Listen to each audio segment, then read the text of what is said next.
attribute trains are another thing that we can talk about using attribute blocks. There's an assignment on this later on, so you'll get more information here. But first you pick a block, any block. This block is the first block of your train. The only reason we call it trains is because we're connecting them together or laying them out in a row. So to make a one difference train, the second block of the train must be one attribute different than the first block. Then the third block must be one attribute different than the second block, and so on.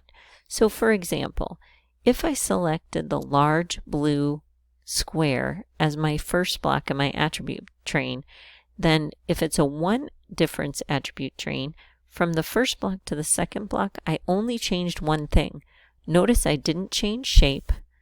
I didn't change color. I only changed size. So I went from a large blue square to a small blue square. So there was only one difference.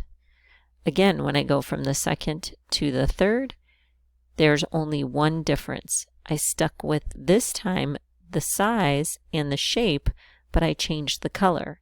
So I went from a small blue square to a small red square. And then the next block, again, it's a one difference train. So this time I kept the color and the size, but I changed the shape. So I went from a red square that was small to a red triangle that was small. All right, so I hope that helped you see attribute trains. Let's look at a challenge. Could you use all the blocks in an entire set to make a circular train? Well, first, could you just use all of the blocks to make a train? Then could you use a circular train, just a one difference train?